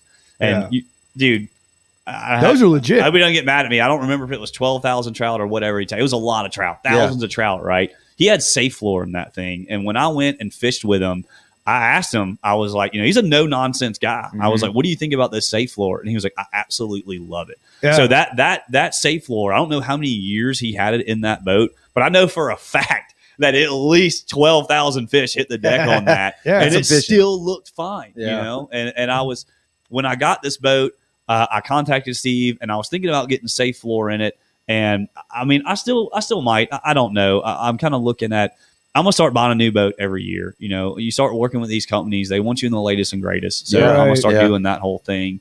And every time I buy something, no matter what it is, I'm thinking about when I'm going to sell it and how I'm Right. going to sell it. You know what I Right. mean? That's just kind of how you got to be, especially nowadays. So I don't want to put something in it that somebody might not like. Right. You know what Yeah. I mean? Because that's a high end boat. They're going to pay a lot of money for it. And Safe Floor, that's the only thing I didn't like about Safe Floor is that it's permanent. It's not coming. Yes. I didn't. But- I liked it a whole lot better than the other sea decks or whatever you want Yeah. to put in, because to me it looks better. Now I haven't been in one to actually fish on it, see how Dude, much better it is. It's really nice. And at Steve's shop, he did a little section like on his floor of that Safe Floor, Yeah. and you can walk on it and feel it and things like that. And like I said, I might still do it. I really don't know, but he is making some custom things for me. He's doing something. I got an Engel 165 quart cooler that I Yeah. fit in there long ways, kind of like a coffin box. Nice. And there's still plenty of room in that boat, by the way. Yeah. But he's going to do a custom with my logo and a ruler Yeah. on there and things like I that. talked to him about 2 weeks ago. He's going to do my helm pad's coming up on mine, so he's going to cut the brown water Pelican in the helm pad and put it on there. So Awesome. it's going to be cool, man. Marty's in the comments now. By the Marty way. Wilson? Yeah, he said, "Preach it, Captain Kyle." Yeah, so he's I in was there. just talking to him earlier. Yeah, we got to get him in here for one for sure. Yeah. Dude, we went a good long run on this. What are we one, at? man. Over an hour? Hour and a half. Hour and a half. Dang, yeah, man, yeah. you I can killed it, still dude. go. I son. know. I can can see it in your still face. You still got a ton of stuff. What haven't we covered though? Hot topics. Anything we didn't mention so far, other than we got to send everybody to your website and your stuff. But other than that, what? I'd really like to touch on. We touched on it a little bit. You know, I'm just making excuses here, but it's kind of the truth. You know, I was transitioning from a new career, still keeping with family, so my CCA stuff kind of fell off the back end a little bit. That wasn't high up on my priority list because I was more worried about providing for my family. But I'm really about to push that a lot harder and try to get that going again. So I'd really like and dude, we got some cool stuff with the research lab. Y'all, like, a lot of people don't realize how awesome some of the stuff they do right here in Mississippi. We're talking about like world renowned stuff. Like Jim Franks has satellite tagged marlin. I mean, like, this is all recent stuff. Mm-hmm. I mean, we do some incredible things at the research lab, and I do anything I can to help them. And Angelos there, Pat Graham, Jim Franks, Kelly, all of them are just super. I say it again, super passionate, and they love what they do. And I really think that, you know, people need to really realize how much stuff they do there. And so I'm going to start holding some, and I did this before, and they do these like presentations. So all you Triple Tail guys, I know Triple Tail. Oh yeah, so hot ticket. I really hate to do this because I don't want it to get any more popular than it is. Yeah. But Stop catching them. the research lab did a study on them here. And they got, you know, satellite tag stuff and tag stuff, and they have all the data compiled, and it's a presentation, and it's crazy. It's really awesome information. So at my Ship Island meetings coming up here soon, I don't have any date set, but I'm going to get some set, and we're going to share some of that information, like some of the tarpon research that we did with them, the triple tail stuff. I'm helping them out with a mangrove snapper study right now. We're going to start really trying to get to the public to like let them know, you know, what's going on, like what they're doing here and things like that. And I'm really trying to help them with that. And I'm going to do it through CCA, like at my meetings. So that's where we should send people. Mhm. Is there a Facebook page set up specific for Yes. that? Okay. Coastal Conservation Association, Mississippi. Okay. That's Yeah. easy So enough to remember. if you haven't liked that yet, just check that out. And like I said, we were talking earlier, I think we got sidetracked like 100 times. we did. But, That's okay. going back to the CCA stuff is that membership is really, really important. I know like a lot of people talk about the money, but it's kind of hard for me to call these legislators and these, you know, congressmen, and especially, you know, federal congressmen and things like that, And, you say, hey, I'm part of this organization. And they're like, well, how many members do you have? Right. We only have like 1,000 CCA members in the whole state of Mississippi. What's the cost on the membership? $34 a year. Yeah. Oh, Jesus. And you get some stickers in a magazine. Yeah. So you actually, dude, it's kind of funny because you get so many coupons through Academy that you like, if you shop at Academy, It might. It and pays for your membership. and you buy a $34 membership, you get coupons where you're gonna actually save more money than what you Right. invested. So, and the Tide magazine really is pretty cool, Yeah, and that's I try to contribute to that as much as I can. But really, what you need to think about is not, hey, I'm giving them this $34. Like, I want to know what I'm getting out of it. What you're getting out of it is you're giving us a number, and that number means a lot. Like that number, in my eyes, that number needs to be more in the 5,000 to 10,000 range. Yeah. Because there's roughly 88,000 saltwater licenses sold in the state of Mississippi, and we have 1,000 CCA members. Yeah, that's not good. So, I understand that, there's a lot of things that are messed up and we don't do everything perfect, but it's hard to really get things done when you're sitting there trying to rail somebody about something and you're just representing 1,000 people. Yeah. It's like, they're like, we don't care about you. Yeah. You're peanuts. Find some people You know what I mean? and come More the higher that number is, the more, and I promise you, there are so many things that get done behind the scenes. Like you talk about my wife commenting on there. Ask her how much I talk on the dang phone. And it's not just charter stuff. It's stuff like this. I'll talk to legislators. I'll talk to people at the research lab. I'm talking to people at the DMR. Yeah. I'm spending a lot of time behind the scenes, and I don't like sharing that stuff. Number one, because it's not stuff that really needs to be shared, and I don't like really trying to boast myself. I don't like that. I kind of been trying to come out of my shell. Well, it's a little catch-22 because you got to promote it a little bit, right, to get the word out. right. So you got to do that. But I don't know.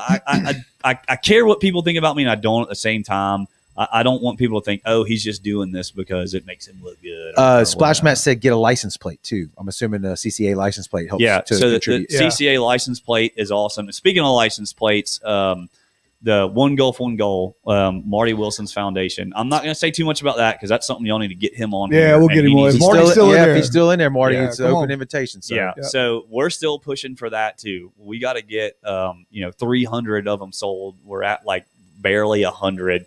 And what that's going to do is that's a cobia license plate. Every license plate that's bought is going to it's going to pay to raise a fingerling cobia. The research lab is going to raise them, and then we're going to release them out here in like September. Nice. Whatever we find Sweet. is like the best time to release. I know it's a migratory fish and it's going to go somewhere else, but Marty's real big on same as me, putting things back in the water. We've taken out enough. Let's put some in. But dude, the license plate. It looks legit. It's so Yeah. awesome. Yeah. It's Marty's cobia. I mean, it's so awesome. I can't wait. I got more than one vehicle, so I'm still going to have my CCA one, but I'm definitely going to have the cobia. yeah, one the for cobia sure. on it. Love it, dude. That's That's, pretty Sweet. that's great advice. So CCA, go join up. Go like the Facebook page if y'all haven't done that already. Where do they need to go? The people that are listening, watching, where do they need to go to get in touch with you and book a trip after they've heard this hour and a half to get to know you, Tom? Right? It's now they know who they're dealing with. Yeah. So fishcoastalwaters.com. And speaking of Marty, I'm talking about my company. Marty came up with a lot of this, dude. I told him what I wanted, and I wanted something professional, and I wanted something clean. I didn't want like actual fish in my logo or anything. I just wanted something that would be cool on stickers, hats, things like that. And as I'm sitting here telling him this is how talented this dude is. I'm kind of telling him like, man, I like redfish. I wouldn't mind having like a redfish tail in it or something like that. You draw it on a napkin or something? Drawing it on a damn napkin. and he gets done and he's like that. Like that? And I was like, dude, Yeah. are you serious? Absolutely, just like that. And he was like, yeah, let me draw it up on the computer, man. We'll be good to go. And I was like, damn. But we talked about my name. He helped me with that. Marty's really super smart when it comes to marketing. Like he helped me narrow down the name because I didn't want charters, because I really, when I introduce myself to people and they ask what I do, I don't say I'm a charter captain. I say I'm a guide. I think there's a difference between a charter captain and a guide. I'm not taking anything away from charter captain. Yeah. I'm just saying that a guide is more about, guiding you to what you're doing and the experience and things like that. And I like that better. But I didn't want guide services, and nobody around here had outfitters, and I really liked outfitters. And Eric and Mo Newman down in Venice, Louisiana, they're Journey South Outfitters. I thought that was a really cool name, and that just always kind of rung with me. And I don't know, I wanted outfitters in it, and we came up with that. And it sounds like a total brand to me. Yeah, and a package. All around. Yeah. And when we came to decide the website name, I was like, man, Coastal Waters Outfitters is like, you don't want to type all that in, And so I'm sitting here, I'm banging my head around trying to figure it out. Marty lives down the street from me, so I'll always just pop in his house. He's always working 24/7, and he's in there working on something, and I'm in there and I'm telling him about it. He's like, dude, Fish Coastal Waters. And I was like, nailed it, dude. Like, again, he just pops up with it. He didn't even have a napkin this time. I was like, that's perfect. Coastal. So it's fishcoastalwaters.com, and I have as much information on there as I can. You can look at the trips and rates. You can go to the Book Now tab, and there's options of the different styles of trips, and you click that and it'll show my open dates. So you can pick the date. But obviously, very few people just go ahead and like book a trip and that's it. I'll call you if you do. I'm going to want to ask you a couple of questions. But any questions on there, there's a call now button. My number's all over the internet. My Facebook is Coastal Waters Outfitters. You're speaking about stories. I'm actually about to change my Instagram to a business account. Yeah. So all my friends and people that like to keep up with me on the Facebook stories, like, you can integrate those two, right? Okay.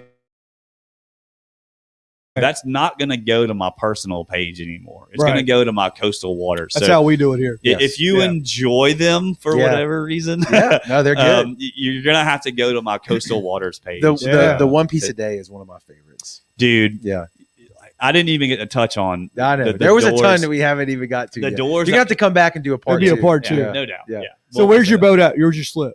Point Cadet Marina, right next to I want to say I'm the closest charter boat to Gorenflow's tackle, which you just had Danny just had him on there. Yeah. Awesome. So that is the only place I buy fuel. Great people. I get tackle from them, everything. So one-stop shop, dude. Awesome people. If you live here, please go there, check it out, give them a chance, let them order it for you. A lot of places that don't have anything you can even order right now, and they can still get stuff. Yeah. So definitely keep that in mind. But Point Cadet Marina, right behind the Golden Nugget Casino. When you come back to the Point Cadet Marina and you come around the parking garage, you're going to come to a stop sign. And, dude, I'm just a really lucky dude. I've gotten lucky with a lot of things in life. Just look right. No, you look straight. It's you're straight ahead? You are straight ahead. When you come to that stop sign, you will see my sign. You're right. Marty designed it. It's got awesome stuff on it. I got a picture of it right there. Oh, look at that. Sweet. So you can see it. It's got all your contact information on it right there. The logo. So you see the sign right there. My boat is on the wall. My clients ask me all the time. They're like, how did you get this spot? Like, what did you do? Do you pay extra? I was like, it was open. I was like, I just signed up. Yeah, I signed paperwork and it was mine. But I'm thinking about I've been really thinking about adding a second slip at Gulfport Harbor. So I might do that as well. I live in Gulfport, but I run out of Biloxi. The foot traffic there is awesome, but kind of build my clientele up to where foot traffic's not really an issue for me anymore, and I don't really need it as bad. So I really like Gulfport, and I fish. That's something, if you come with me, like a lot of people say, where are we going to fish? And they're asking me like a month in advance. I'm like, I have no idea. We're going to go wherever the fish are. Like, I've had other charter captains mess with me because, I'll burn 20 gallons of fuel on a half-day trip. And they're like, dude, that's too much. It's cutting into your profit. I'm like, I don't care. Right. Because we got on the fish. Catching fish. Right. Yeah, I'm going to go wherever the fish are. So I grew up fishing more Cat Island, Illapete, things like that. Yeah. And I've kind of neglected that because my slip in Biloxi. It's a run. But it forced myself to learn ship and horn. Right. Yeah. So now I got those in my back pocket. And I really, this year I'm not neglecting Cat Island. I'm not neglecting Illapete. I got my Louisiana guide license. That's another thing, people. If you go with somebody and you're in Louisiana waters, you better make sure that they have a Louisiana guide license because you're going to get in trouble too. A lot of people don't know that. But because when you sign up to go with somebody, when you fish Louisiana waters, whether you're with a charter captain or not, you have to buy a permit. license. Yeah. Like a 1 day pass. It's only $10. Yep. But if you're out there, man, dude, they don't care. You know, you're fishing in their waters and you don't have a license. If they want to, they can write you a ticket too. So definitely make sure that your people are legit. You know, just got to throw that out there because that's a big deal. That would suck to not only get all your fish taken, but then get fined as well. Yeah. I got a feeling that's not going to be a repeat. I'm just going to customer. start pointing at the captain. That dude. Yeah, it's his fault. Yeah. But I'm thinking about getting that slip in Gulfport just to kind of open up my options so it's not so far of a run. Yeah, I can haul butt over there in that boat, but it's a lot nicer just to go straight instead out of going that way. Yeah. So we still want to do a fishing documentation, go out, film it, and do like that. We got the drone work and all that. Apparently, Andrew's going to come with us, and he's going to film it for us. So sweet. I messaged you about it a long time ago. COVID hit, and then everything. We lost our studio. I was going to bring it up because I don't know if you remember this, but I was the one who told y'all. I was like, we need to do that. Like, that's why you were the first person. Once Joey and I kind of got our gear up Right. a little bit, we were like, all right, Kyle's the guy. We're doing Everybody it. hears this. That's on record. that's We're on going to record, do a live. Well, I don't know if we can do live. It depends on where we are. Depends But on we're what going to the record. internets. We're going to record a podcast out on the water. I think it's going to be. Oh, that would be cool. No, Yeah, I was that'd talking be about like document a fishing trip, but yeah, we absolutely. do both. Yeah. But no, I wanted to do a podcast like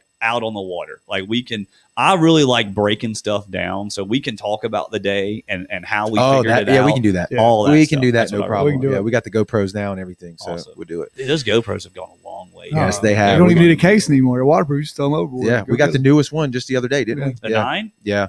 Is it 9 they're on? I think I got the 8. Yeah. Yeah. This Yeah, one's got the screen on the front. Mhm. Yeah, that's what they It's legit. needed. They needed that bad. Captain Kyle, we appreciate your time, man. Thanks for coming in here. People, if you don't know him by now, I don't think you ever will. Yep. Go check him out on his website, on his Facebook page. Hit him up, send him a message, text him, whatever you got to do. Go have a good time with them. I think you'd be well pleased with how you spend your money and the experience that you get from them. Absolutely. Go buy some gear too. Go check his website out. Check the gear out as well. Thanks everybody for being in the comment section. They were flying in. Y'all have to go back and read some of them. They're good stuff. We appreciate y'all listening, and we'll see y'all on the next one, man. That's it. All right, thanks guys. Later.